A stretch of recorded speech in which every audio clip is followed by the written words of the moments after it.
नमस्कार, मी Vitthal भाडमुखे. News 24 Maharashtra live मध्ये आपलं सर्वांचं स्वागत आहे. गेल्या 2 दिवसांमध्ये मनोज जरांगे पाटील यांच्यावर ज्या प्रकारे आरोप झालेले आहेत ते गंभीर आरोप आहेत. अजय बारसकर आणि संगीता वानखेडे यांनी हे आरोप केलेले आहेत. खरं तर अजय बारसकर असं म्हटलं जातंय की मनोज जरांगे पाटील यांचे सहकारी होते, अगोदर काही काळ ते त्यांच्या सोबत होते असं म्हटलं जाते. मात्र मनोज जरांगे पाटील यांनी त्या विषयाला नकार दिलेला आहे की अजय बारसकर यांचा आणि आमच्या आंदोलनाचा काही संबंध नव्हता, ते काही आंदोलनात सहभागी नव्हते. आणि संगीता वानखेडे ज्या समोर आलेल्या आहेत त्यांचाही अगोदर आंदोलनाशी संबंध नव्हता, त्याही नंतर समोर आलेल्या आहेत. एकीकडे आपण बघतोय की मनोज जरांगे पाटील हे सरकारला कुठेतरी डॅमेज करण्याचा प्रयत्न करत आहेत. त्यांच्या ज्या मागण्या आहेत त्या कोणत्याही प्रकारचं तथ्य नाही त्या मागण्यांमध्ये असं बोललं जातंय. मात्र एकीकडे हे सरकारनेच ठरवलेलं रचलेलं षडयंत्र आहे असा देखील आरोप होतोय. आणि याच संदर्भात बोलण्यासाठी आपल्यासोबत राम खुर्दळ सर आहेत. सर, तुमचं खूप खूप स्वागत आहे न्यूज 24 महाराष्ट्र लाईव्ह मध्ये. खरं तर नाशिकमध्ये जे काही आंदोलन उभं राहिलं या आंदोलनामध्ये राम खुर्दळ सरांचा मोठा वाटा होता, कारण ते पहिल्यापासून या आंदोलनामध्ये सहभागी होते. नाशिकची कुठेतरी एक प्रतिक्रिया, नाशिकची भूमिका या आरोपांवरती पुढे आली नाही, त्यामुळे आपण राम खुर्दळ सरांशी आपण बातचीत करणार आहोत.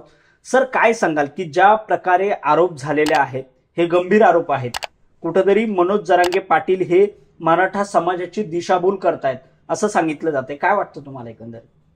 मनोज जरांगे पाटलांवर जे आरोप होत आहे ना, हे दादांत खोटे आरोप आहे. अरे, ज्या व्यक्तीने आपल्या घरादाराचा त्याग केला, घरादारावर तुळशीपत्र ठेवलं, जो मराठा समाज 58 क्रांती मोर्चे काढतो, लाखोचे असंख्य असे मराठा समाजाचे लोक एकत्र येतात, 58 क्रांती मोर्चे काढतो, कित्येक मुलांनी बलिदान दिलं. आणि ज्या मराठा क्रांती मोर्चे 58 क्रांती मोर्चाची जगाने दखल घेतली, एवढं मोठं विक्रमी आंदोलन करून तरी समाजाचे सरकारचे डोळे उघडले नाही.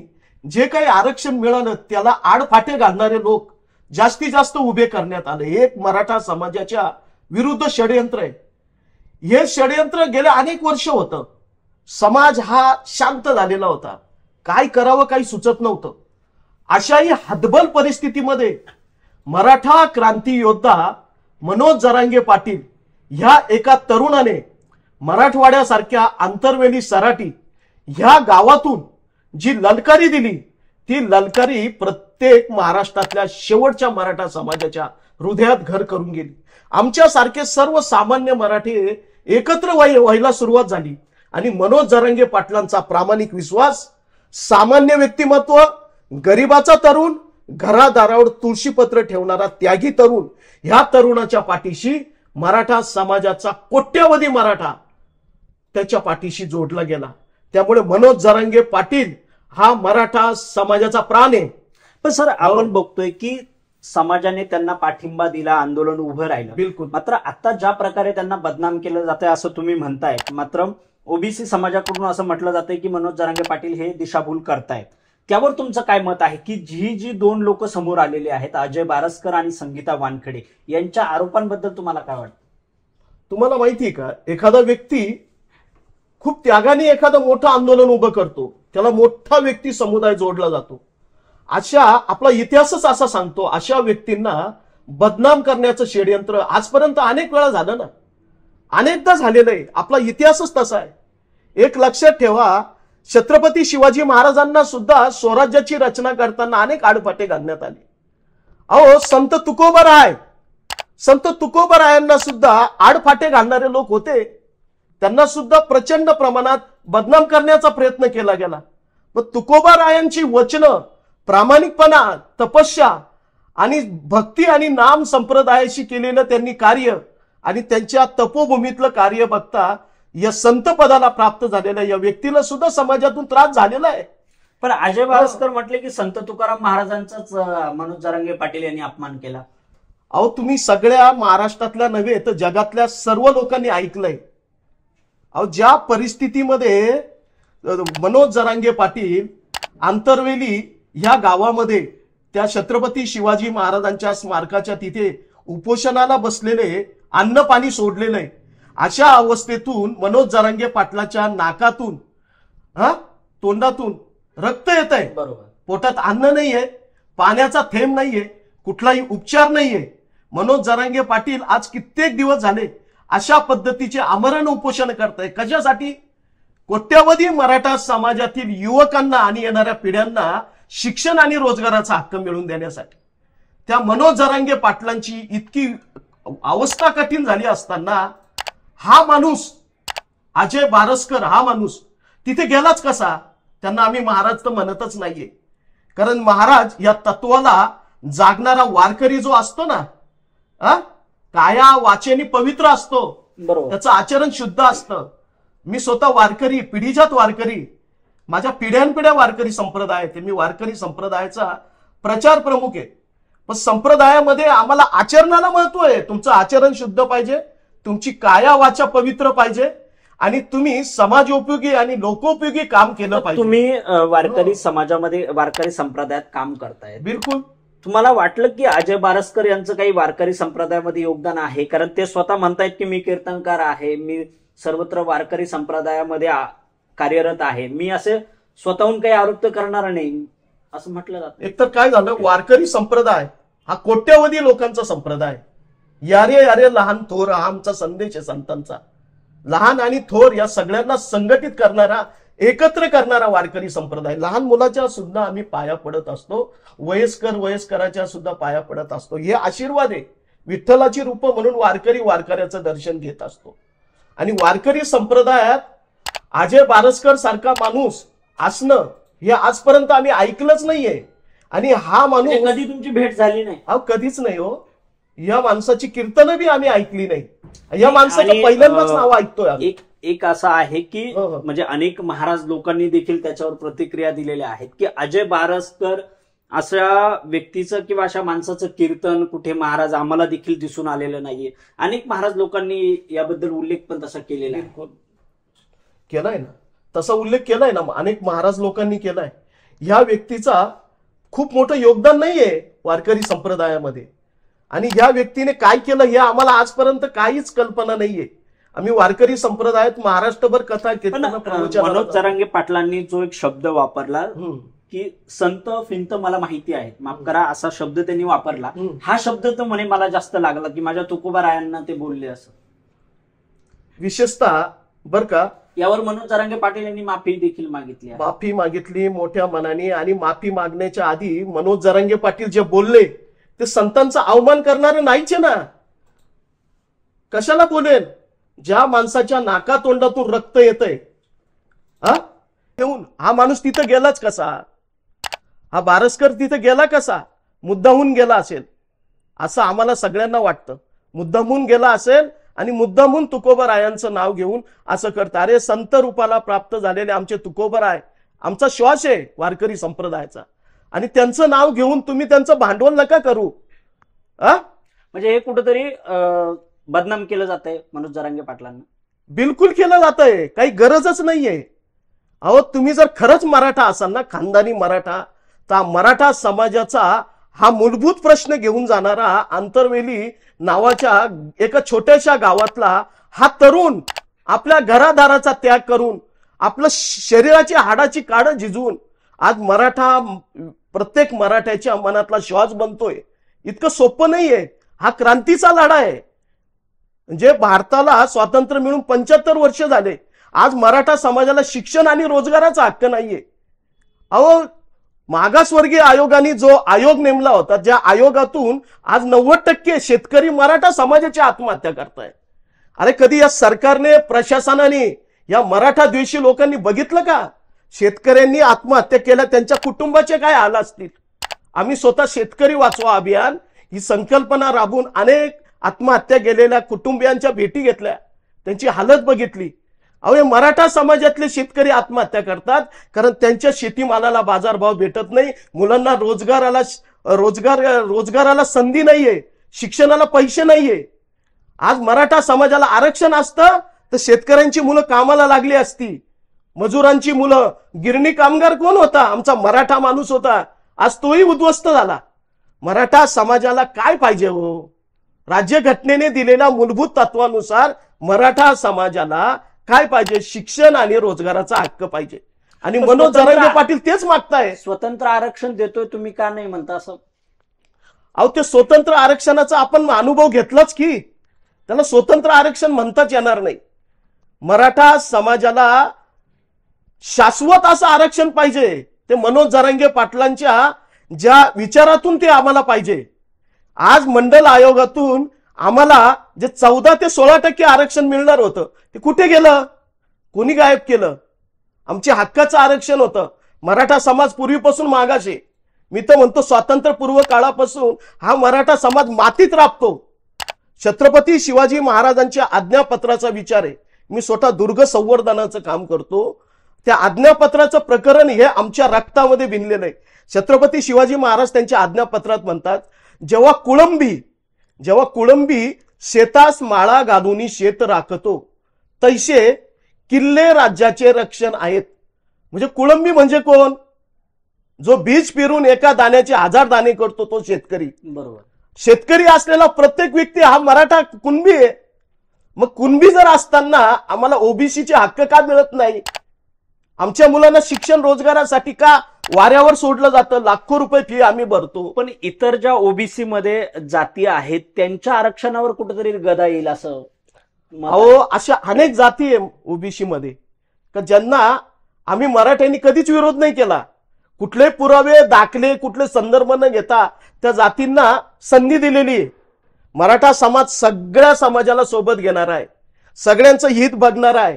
सर्व समाजाला आपला लहान भाऊ समजून सांभाळणार आहे. प्रत्येकाच्या हाताला काम देणार आहे. प्रत्येकावर प्रेम करणारा मराठा समाज आहे. मी स्वतः ज्या गल्लीत राहतो त्या गल्लीचं नाव बारभाई गल्ली. 12 बलुतेदार आम्ही एकत्र राहतो. घरात आमच्या कोणाच्या घरामध्ये भांडं जरी वाजलं तरी आम्ही त्यांच्या घरात जाऊन बघतो काय झालं. इतकं सलोखा आणि प्रेम समाजात आहे. अहो, ओबीसी मध्ये मराठा समाजामध्ये कुठल्याही जाती समुदायात भांडणं नाहीच आहे. भांडणं लावणारी माणसं थोडी आहे. त्यांना पुढे आणू नका. भांडणं लावणारी माणसं यांना कोणीतरी पाठिंबा देत आहे. सरकार प्रशासन. या तुम्ही जसं बोलले की एक सलोख्याने तुम्ही नांदतात, मात्र या घटनेमुळे कुठेतरी दुरावा निर्माण होईल का असं वाटतंय? कारण मराठा आणि ओबीसी असा वाद जो सुरू येतो. अहो, तो खरं तर मराठा ओबीसी वादच नाहीये. मराठा समाज हक्क मागतोय. काय कशाचा? शिक्षण आणि रोजगाराचा. आम्हाला ना तुमच्या खुर्च्या पाहिजे ना आम्हाला सत्ता पाहिजे. आज आम्हाला जगणं मुश्किल झालेलं आहे. मराठा समाजाचा आता मागास आयोगाचा अहवाल आलाय. सामाजिक दृष्ट्या मराठा समाज मागासलेला आहे आणि आर्थिक दृष्ट्या सुद्धा मागासलेला आहे. मराठा समाजाची काय अवस्था आहे ही आत्ताच्या आयोगामध्ये तुम्हाला लक्षात येईल. शेतकरी तर आत्महत्या करतोच आहे, पण तो आमच्या घरादाराचं वाटोळं झालेलं आहे. कारण मुलांना रोजगार जर भेटणार नाही, शिक्षणासाठी आम्ही लाखो रुपये आणायचे कुठून हो? ज्यांना आरक्षण आहे त्यांना 10-5 हजारामध्ये ऍडमिशन मिळतं आणि आमच्या मुलांना, मराठा समाजाच्या मुलांना लाखो रुपये फी कुठून भरायची? शेतीची माती झालेली. अहो, शेतीचे तुकडे तुकडे होत माती झालेली. शेतीमालाला बाजार भाव नाहीये. बरं, शेती राहिलीच किती मराठ्यांकडे? बरीचशी शेती तर प्रकल्पात गेली. या समाजामध्ये 40% शेतकरी हा मराठा शेतकरी 40% हा भूमिहीन झालेला आहे. राहिलेला 60-55% मराठा शेतकरी हा बिघा 1.5 बिघ्यावर आलेला आहे, गुंठ्यावर आलेला आहे. आणि आता शेतीची काय अवस्था आहे तुम्हाला कल्पनाच आहे. त्यामुळे मराठा समाजाच्या मुलांना शिकवण्याची सुद्धा आज परिस्थिती नाहीये. आम्ही सगळ्या मराठा समाजाचे शेवटची माणसं आम्ही मनोज जरांगे पाटलाकडे काय दृष्टीने बघतोय का हा व्यक्ती आपल्या घरादारावर तुळशीपत्र ठेवून त्याग समर्पणाने मराठा समाजाच्या वर्तमान आणि येणाऱ्या पिढ्यांचा विचार करतोय. शिक्षण आणि रोजगार देण्याचा हा विचार हा सगळ्यात मोठा पुण्याचा विचार आहे. आज रोजगार देण्या इतकं मोठं पुण्य नाहीये, शिक्षणा इतकं पुण्य नाहीये. डॉक्टर बाबासाहेब आंबेडकरांनी सांगितलं होतं, शिका, संघटित व्हा आणि संघर्ष करा. कसा करणार? बघा, डॉक्टर बाबासाहेब आंबेडकरांनी सांगितलेल्या विचारानेच आम्ही आंदोलन करतोय. पण आता हे आंदोलन सुरू आहे. विशेष म्हणजे सरकार म्हणतंय की ओबीसींच्या आरक्षणाला धक्का न लावता आम्ही स्वतंत्र आरक्षण देणार, तसं जाहीर देखील केलेलं आहे. मात्र आता आपण एकीकडे बघतोय की मनोज जरांगे पाटील यांनी त्यांचा जीव जो आहे तो पणाला लावलेला आहे. ते स्वतः आंदोलन करतायत हे आपल्याला दिसतंय. आता हे कधीपर्यंत चालणार असं? म्हणजे म्हणजे आता मागील आपण जर दिवस बघितले तर मनोज जरांगे पाटील यांची तब्येत अतिशय खालावलेली होती, त्यांच्या जीवाला धोका सांगितलेला होता. मग हे कधीपर्यंत चालणार असं? आता सरकारने तो भूमिका स्पष्ट केलेली आहे की आम्ही स्वतंत्र आरक्षण देणार, त्यासाठी आम्ही कटिबद्ध आहोत. मग आता हे कधीपर्यंत चालणार? हे किती दिवस आंदोलन? हे बघा, आंदोलन करणं काय मराठा समाजाचं कुठलं काही काम नाहीये. एक लक्षात ठेवा, आम्ही आंदोलन का करतो हे अजूनही सरकार समजून घेत नाही. आंदोलनाची मूळ भूमिकाही सरकार समजून घेत नाहीये. स्वतःचं हाकतंय घोडं. सरकारने समजून घेतलं पाहिजे का या समाजाला काय पाहिजे.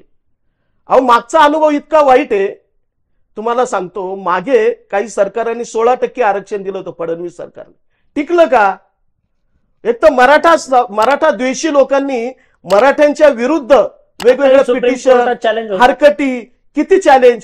आता काल परवा विधिमंडळात ठराव पास झाला एकमताने, 10% मराठा समाजाच्या आरक्षणाचा विषय झालेला आहे. आम्ही मराठा समाजाने ते आरक्षण मागितलंच नाहीये. आमचं हक्काचं ओबीसीतून मिळणारं आरक्षण आम्हाला हवंय, कारण ते आमच्या हक्काचं आहे आणि ते टिकणारं आरक्षण आहे. मराठा हा कुणबी आहे, राबणारा आहे, शेतीत राबणारा आहे. मराठा समाज जर कुणबी असेल, 55 लाखाहून अधिक जर आमच्या नोंदी सापडत असतील, तर मराठा समाजाने अजून कुठले संदर्भ द्यायचे? मराठा समाज हा कुणबी असल्यामुळे मराठा समाजाला ओबीसीतून आरक्षण देणं हे कायद्याने टिकणारं आरक्षण आहे. आणि सगळे सोयऱ्याचा विषय, ज्या मराठा समाजाच्या नोंदी सापडल्या नाही तो समाज गरीब आहे, अशा गरीब समाजाला सुद्धा मराठा समाजाला आरक्षण मिळालं पाहिजे. या हेतूने मनोज जरांगे पाटील म्हणतात सगळे सोयरे. एका सोयऱ्याला जर कुणबीचा दाखला आहे आणि दुसरा सोयरा जर मातीत राबत असेल, गरिबीत असेल, तर त्याला सुद्धा ते कुणबीचा हक्क भेटला पाहिजे, ओबीसीच्या आरक्षणाचा हक्क भेटला पाहिजे. आणि ओबीसीतून आम्हाला हक्काचं आरक्षण मिळालं पाहिजे. ते आरक्षण आमच्या कायद्याचं आहे, हक्काचं आहे आणि ते आमच्या अधिकाराचं आरक्षण आहे. आणि ते आरक्षण मिळेपर्यंत मराठा समाज लढत राहील, कारण मराठ्यांना लढाईचा इतिहास आहे. मराठा हा हातबल होणारा नाहीये. किती आडफट्टे आले, किती बारसकर आले, किती वानखेडे बाई आल्या, आमचं कोणी काही वाकडं करत नाही. आमचा मराठा क्रांती योद्धा रक्ताचं पाणी करतोय त्या मनोज जरांगे पाटलाच्या पाठीशी. जसा मराठा समाज आहे तसे अनेक जाती समुदाय आमच्या सोबत आहे, ते आमचे बंधू आहे. आम्हाला मराठा आरक्षणामध्ये त्यांनी पाठिंबा दिलाय. त्या सगळ्या सामान्य माणसाचा या मराठा समाजाच्या या आंदोलनाला पाठिंबा आहे. त्यामुळे आमचं कोणी वाकडं करणार नाही. मनोज जरांगे पाटलासारखा जो मराठ्यांचा श्वास जोपर्यंत लढतोय तोपर्यंत आम्ही लढत राहणार. आम्हाला हे सरकारने दिलेलं आरक्षण मान्य नाहीये. त्या आरक्षणाला काल परवा झालेला आरक्षणाचा ठराव, त्याला आत्ताच कुठे हरकती नोंदवणं मराठा द्वेषी लोकांनी चालू केलेलं आहे. हे सरकारचं षडयंत्र असं वाटतंय तुम्हाला की ओबीसीच्या माध्यमातून चॅलेंज केलं? हे बघा, मनोज जरांगे पाटलांवर आरोप लावण्याऐवजी मी सरकारला सांगतो, प्रशासनाला सांगतो, या मराठा द्वेषी लोकांना सांगतो आणि मराठ्यांच्या आडून जे मराठा समाजाला बदनाम करतात त्यांना मी आजच सांगतो. हे बघा, मनोज जरांगे पाटील पूर्वीपासून म्हणताय, पहिल्यापासून म्हणताय की मराठा समाज हा कुणबी आहे, कुणबीच्या नोंदी. पण तुम्ही जसं बोलले की तसाही देखील एक आरोप होतोय की मनोज जरांगे पाटलांच्या भूमिका या सतत बदलत राहिल्या, मागण्या बदलत राहिल्या. कुठल्या मागण्या बदलल्या? अगोदर त्यांनी मराठवाड्यासाठी खरं तर आरक्षण मिळावं, मराठवाड्यातील मराठा समाजाला कुणबी प्रमाणपत्र मिळावं ही अगोदर मागणी केली. त्याच्यानंतर ते पूर्ण राज्यात आले, त्याच्यानंतर सगळे सोयरे असतील, अशा विविध मागण्या बदलत राहिल्या असं मत आहे. हे बघा, मागण्या बदलणं, मागण्या मूलभूत असणं याच्यातला फरक सरकारने समजून घेतला. या मूलभूत मागण्या आहे, हे लक्षात ठेवा. मराठवाड्यात राहणारा मराठा समाजाला सुद्धा कुणबीचे दाखले मिळाले पाहिजे. म्हणजे मुघल काळातील काही नोंदी मिळाल्या, हैदराबादहून काही नोंदी आणलेल्या आहेत. त्याचबरोबर कुणबीचे दाखले शोधण्यासाठी, नोंदी शोधण्यासाठी राज्य सरकारने जो आयोग नेमलाय त्याच्या माध्यमातून मराठवाड्यात खूप मोठ्या प्रमाणात अनेक गावांमध्ये अनेक नोंदी मिळाल्या. महाराष्ट्राच्या बाहेर जाऊन इतर राज्यातून सुद्धा मराठ्यांच्या संदर्भात नोंदी मिळाल्या. ते बाड बघणारे जे लोक असतात ना, त्या लोकांनी सुद्धा आम्हाला नोंदी दिल्या. त्र्यंबकेश्वरच्या श्री क्षेत्र त्र्यंबकेश्वराच्या मंदिराच्या एका खोलीमध्ये लाखो लोकांच्या नोंदी सापडतील. त्या नोंदी कुठे गेल्या त्या सुद्धा सरकारने विश्वासात घेतला पाहिजे. मराठा समाज कुणबी असल्याच्या लाखो नोंदी, यांचं झालं काय? त्या नोंदीनुसार प्रत्येक मराठा समाज हा कुणबी हे सिद्ध होतं. अजून किती पुरावे द्यायचे? न्यायालयाला किती पुरावे द्यायचे? सरकारला किती पुरावे द्यायचे? काय झालं? मागणी आमची ओबीसीतून आहे. सरकार स्वतंत्र 10% देतं, स्वतंत्र 10% देतं. आमचं काय ओबीसीला असं वाटत नाही का जे 10% देतं ते पदरात पाडून घ्यावं? ते टिकणारच नाही तर कसं पदरात पाडायचं? पोरांच्या गळ्याला फास लावायचा का? हे आम्ही आता मी 52-54चा झालो, मी पोस्ट ग्रॅज्युएट आहे. आरक्षण नसल्यामुळे बेरोजगार राहिलो. शेती नाहीये, भूमी नाही, करणार काय? माझ्यासारखे लाखो कोट्यवधी मुलं असे देशोधडीला लावणार का?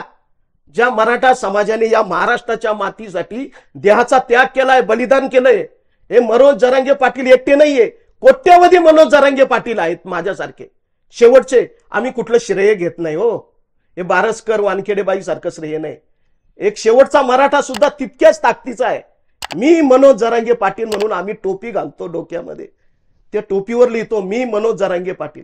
शेवटचा जो म्हणजे लाखो लोकांमध्ये, कोट्यवधी लोकांमध्ये एका बाबळीच्या झाडाजवळ भाषण ऐकायला बसलेला जो तरुण आहे ना, तो सुद्धा मराठा आहे, तो सुद्धा तितक्याच ताकदीचा आहे.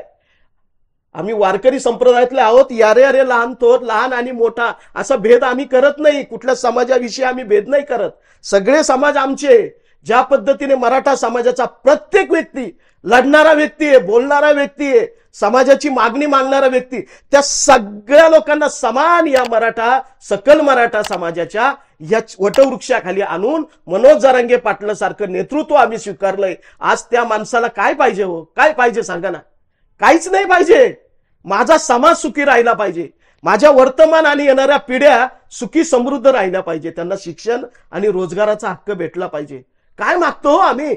राज्यघटनेने डॉक्टर बाबासाहेब आंबेडकरांनी दिलेला रोजगाराचा आणि शिक्षणाचा हक्क मागतोय. काय मागतो आम्ही? सरकारने आम्हाला काय द्यावं? मराठा समाजाचे म्हणेस मोठे मोठे कारखाने, मोठे मोठे सोसायट्या त्यांच्या ताब्यात आहे, पंचायती त्यांच्या ताब्यात, काय आमच्या उपयोगाचे आहे? आम्हाला गावामध्ये फलक लावा लागला, गाव नेत्यांना बंदी. आम्ही उचकून दिले. लोक का उचकून दिले? अरे तुम्ही निष्क्रिय ठरला. त्यात एक अजय बारसकर यांनी असा एक शब्द वापरला की मराठा समाजाला आरक्षण हवंय, ते मागास आहेत असं म्हटलं जातं. मात्र एकीकडे ज्या मनोज जरांगे पाटलांच्या सभेमध्ये जेसीबीने फुलं उधळले जातात, तर मग हा समाज मागास कस काय? जे अजय बारसकर स्वतःला मराठा समाजाच्या आहेत असं म्हणतायत, त्यांचंच असं मत आहे. हे बघा, ते बारसकर आता बरंच उखडून काढतील, कारण त्यांनी कोणाचं काय घेतलेलं आहे. आपण तर ही घटना बघितली. हे बघा, ते बोलतात, त्यांना कारणच आता शोधायचे. एक लक्षात ठेवा, हा बारसकर माणूस आहे ना, मराठा द्वेषी व्यक्ती झालेला आहे. समाजाला अशा माणसाचा राग येतो, कारण वारकरी असलेला माणूस असं कधीच बोलू शकत नाही. एका समाजाचा क्रांतीचा लढा बदनाम होईल असं कृत्य कुठलाही वारकरी संप्रदायातला माणूस करू शकत नाही. लक्षात ठेवा, तत्व असतात वारकरी संप्रदायाची. दुसरं असं की या खरं तर मनोज जरांगे पाटील या एका सामान्य माणसाने मराठा समाजातील मूलभूत हक्काचा लढा उभा केला आणि तो कोट्यवधी मराठ्यांचा श्वास बनला. त्या मनोज जरांगे पाटील हा मराठा समाजाच्या मनातला, गळ्यातला ताईत बनलेला आहे. उद्या आम्ही या मनोज जरांगे पाटलाला क्रांती सूर्य म्हणू. म्हणजे अण्णासाहेब पाटलांनी क्रांतीसूर्य, मराठ्यांचे क्रांतीसूर्य अण्णासाहेब पाटलांनी आपलं स्वतःचं बलिदान दिलेलं आहे आमच्यासाठी. शाहू महाराजांनी आम्हाला आरक्षण दिलं होतं. बरोबर. मग ते आरक्षण तुम्ही शाहू फुले आंबेडकरांचं नाव घेतात ना, मग द्या ना आम्हाला आरक्षण मराठ्यांना. का देत नाही? एकीकडे आमच्या समाजातील 100हून अधिक तरुणांनी आत्महत्या केल्या हो. एवढ्या 2 वर्षामध्ये कमीत कमी 40 ते 50 तरुणांनी आत्महत्या केल्या. 90 ते 94% शेतकरी आत्महत्या करतो, मराठा आहे.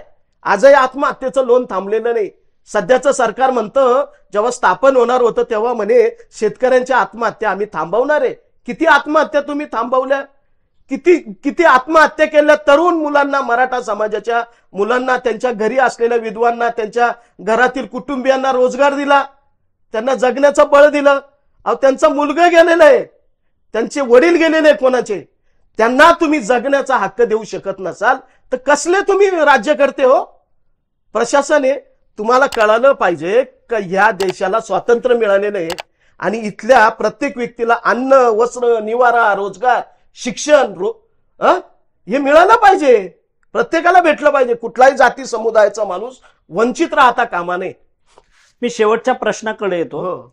आता मनोज जरांगे पाटलांनी पुढची आंदोलनाची दिशा ही ठरवलेली आहे. रास्ता रोको असेल, गावामध्ये जे काही लोकप्रतिनिधी येतील त्यांना आपल्या दारासमोरून जाऊ देऊ नका असंही त्यांनी स्पष्ट केलेलं आहे. तर आता नाशिक जिल्हा असेल किंवा इतरत्र जो भाग आहे हा तुमचा पूर्ण पाठिंबा असणार का? आणि त्यामध्ये दुसरी बाजू अशी आहे की एकीकडे काही मराठा समाजातीलच लोकांनी सांगितलं की मनोज जरांगे पाटील हे भडकवण्याचं काम करतात, जे गुन्हे तुमच्या अंगावर दाखल होतील आणि तो त्रास तुम्हाला सहन करावा लागतील. तुम्ही याकडे कसं बघताय? एकीकडे आंदोलन सुरू होत आहे, एकीकडे गुन्हे देखील दाखल होतील, याकडे कसं बघताय? आजच मनोज जरांगे पाटलांची पत्रकार परिषद झाली, आताच काही 1-1.5 तासापूर्वी झाली. त्यांनी सांगितलंय मराठा समाज हा कोणालाही त्रास न देणारा समाज आहे. काल परवा आमचा एक मोठा रस्ता रोको झाला, एक पेशंट आलं होतं, पेशंट ॲम्ब्युलन्स आली होती. मराठा समाजाच्या सगळ्या आंदोलकांनी त्या पेशंटला त्या याला मार्ग काढून दिला. मुंबईच्या आंदोलनात ते झालं होतं. मुंबईला मराठा समाज कोट्यवधी संख्येने चालला होता, त्यावेळी सुद्धा पेशंट आणि ॲम्ब्युलन्सला त्रास झालेला नाही. मराठा समाज मनोज जरांगे पाटील आवाहन करतात, मात्र कुठेतरी जाळपोळीच्या घटना देखील घडतातच. का घडतात? का घडतात? हे अशी मराठा द्वेषी लोक का सोडले तुम्ही? त्यांना थांबवा ना. मराठा समाजाच्या तरुणांची माथी भडकावणारी माणसं ही मराठा द्वेषी लोक आहे. मराठा विरोधक हे उभे केले, यांना थांबवा ना कुठेतरी. का यांना व्यासपीठ देत सुटले तुम्ही? माझी तर सर्व माध्यमांना कळकळीची विनंती, हात जोडून विनंती. मी सुद्धा एक MCJ झालेला 1994चा एक पत्रकार आहे. कमीत कमी समाजामध्ये शांतता, सुव्यवस्था नांदावी. आपण लोकशाहीचा 4था स्तंभ आहोत आणि समाजामध्ये चांगलं जे घडतंय, जनजागृतीचं माध्यम म्हणून लोकमान्य टिळक आगरकरांनी सुरू केलेल्या पत्रकारितेच्या माध्यमातून सुद्धा या समाजाला भडकवणारे लोक, समाजामध्ये एखाद्या क्रांतीच्या लढ्याला आडफाटे घालणाऱ्या लोकांना आणताच कशाला पुढे? आणूच नका ना. क्रांतीच्या लढ्याला, लोकशाहीच्या लढ्याला, शांततेच्या लढ्याला जो मराठा समाज आज शांततेचा लढा करतोय. सकाळी जरांगे पाटील म्हणले कोणाला त्रास झाला नाही पाहिजे, शाळेतल्या मुलांना शाळेत नेऊन घाला प्रसंग आला तर. कोणालाही त्रास होता का? मग इतकं शांततेने आंदोलन करा. आजपर्यंत मराठा समाजाने तेच केलं. ज्या मराठा समाजाच्या आंदोलनाची दखल देशा परदेशात घेतली गेली, जगाने घेतली, पण महाराष्ट्र सरकार का नाही घेत? मराठा समाजाने आजपर्यंत कोणाला त्रास होईल अशी आंदोलने केलेली नाहीये. परंतु जे काही मध्ये घडतंय ना, कदाचित ते घडवलं सुद्धा असेल कोणीतरी, परंतु मराठा समाजाच्या तरुणांची माथी भडकवू नका. त्यांना शिक्षण आणि रोजगाराचा मूलभूत हक्क देण्याचं पुण्यकर्म करावं. ते जर केलं ना तर कशाला या महाराष्ट्रात छत्रपती शिवरायांचा महाराष्ट्र आहे, साधू संतांचा महाराष्ट्र आहे आणि या महाराष्ट्राला पुरोगामित्वाची परंपरा आहे. त्या परंपरेच्या नुसार सगळ्यांना सुसह्यपणे जगू दिलं पाहिजे, आनंदाने राहू दिलं पाहिजे. आणि इथल्या लोकप्रतिनिधींनी, आपण जनतेचे सेवक आहेत, मालक नाहीये. तुमची मालकशाही तुमच्या घरी ठेवा. तुम्ही जनतेचे सेवक आहात हे लक्षात ठेवा.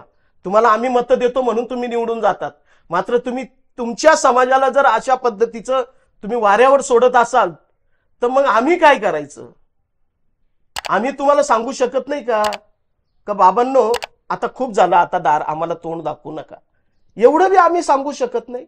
आमच्या मतावर तुम्ही 5 वर्ष सत्ता कमावतात, तुमची परिस्थिती सुधारते, तुमच्या शिक्षण संस्था, तुमचे कारखाने, तुमचं सगळं होतं, पण समाज मातीत घातला ना तुम्ही.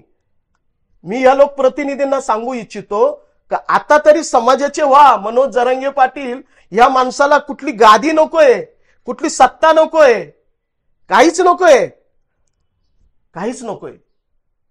साधा माणूस आहे. या व्यक्तीला मराठा समाजाच्या गळ्यातला ताईत होण्यासाठी खूप सायास घ्यावे लागले, रक्ताचं पाणी करावं लागलं. आज मनोज जरांगे पाटील जे उपोषण करताय, अन्न पाणी सोडलेलं आहे, हाय हिम्मत. मी तर म्हणतो जे मराठा समाजाचे द्वेषी बनलेले या लोकांनी मराठा समाजाला आडफाटे घालण्याचं जे काम करताय त्यांना म्हणावं तुम्ही उपोषण करून दाखवा अन्न पाणी सोडून. तुमच्यात आहे का हिम्मत? स्वतःला म्हणतात मराठा समाजासाठी आम्ही लढलो. अरे असं सगळेच लढले, कोट्यवधी लोक लढले. तुम्ही लढले असाल तर असाल, परंतु श्रेय घेऊ नका. हे श्रेयाचं आंदोलन नाहीये. वर्तमान आणि भविष्यात येणाऱ्या पिढ्यांना रोजगार शिक्षण देण्याचा लढा आहे. हा मूलभूत लढा आहे, शाश्वत लढा आहे, हक्काचा अधिकाराचा लढा आहे, कायद्याचा लढा आहे. आणि या लढ्याला बळ देण्याचं काम तुम्ही केलं पाहिजे. परंतु खऱ्या अर्थाने तेल ओतण्याचं काम काही लोक करताय. यांना आता आपण सगळे मिळून थांबवलं पाहिजे. त्यांना विनंती करतो, तुम्ही थांबा, कारण अतिरेक होऊन नका देऊ. कारण मनोज जरांगे पाटील यांच्या विचाराला बांधलेला मराठा समाज एक संघ आहे, भक्कम आहे, भक्कम आहे. आज ते तिथं रक्त पाणी जाळताय, त्यांच्या पाठीशी आम्ही सोबत आहे. आणि हा मराठा आरक्षणाचा लढा अजून संपलेला नाहीये. 10% आरक्षण नुसतं जाहीर केलं, परंतु हे कोर्टात टिकलं पाहिजे. बरं, टिकलं पाहिजे नाहीये, पण एक लक्षात ठेवा, आमचा ओबीसीचा हक्क आहे. आम्ही कुणबी आहोत, द्या ना आम्हाला. का नाही देत? आमच्याकडे जरी नोंदी नसल्या तरी सगळे सोयऱ्याचा आमचा हक्क आहे. तर तुम्हीच तर आधी सूचना देण्याच्या बाबतीमध्ये तुम्हीच आश्वासन दिलं ना. ह्याच राज्य सरकारने आश्वासन दिले सगळे सोयऱ्याचं. आताच म्हणतं 6 लाख हरकती आल्या. मग ते निस्तारा ना तुम्ही सरकार आहात, तुम्ही मायबाप आहात. तुम्ही मराठा समाजाच्या आरक्षणाचा हा जो प्रश्न आहे मूलभूत, तो सोडवा ना. काय इतका वेळ घेताय? किती वेळा मनोज जरांगे पाटलांनी तुम्हाला वेळ दिला, परंतु या सरकारने आम्हाला लागणारं जे हक्काचं आरक्षण आहे, जे ओबीसीतून आम्हाला हवं, ते का देत नाही? का देत नाही? तुम्ही तुमच्या मनाचाच कुभांडकार असतात. हा आमचा प्रश्न आहे. आम्हाला कायम टिकणारं, आमच्या मुलांना शिक्षण रोजगार देणारं आरक्षण जोपर्यंत आम्हाला मिळत नाही, तोपर्यंत मराठा समाजाचा हा क्रांतीचा लढा चालू राहील आणि शांततेत सुरू राहील. कोणालाही त्रास होणार नाही. कायद्याच्या चौकटीत राहून आम्ही आंदोलन करू. कारण आम्ही राज्यघटना, डॉक्टर बाबासाहेब आंबेडकरांनी दिलेले संस्कार, घटना मानणारी माणसं आहोत. आणि ते आम्ही मानतच हा लढा शांततेच्या मार्गाने पुढे नेणार आहोत.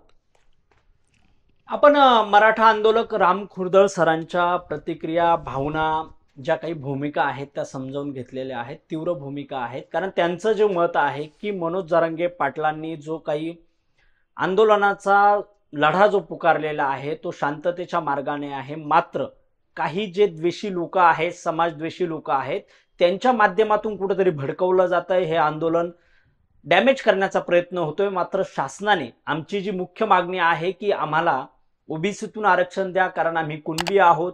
एकीकडे सरकारने जे मराठा समाजाला स्वतंत्र आरक्षण जाहीर केलेलं आहे ते आरक्षण कोर्टात टिकणार नाही, त्याला कोर्टात चॅलेंज होईल असं त्यांचं मत आहे.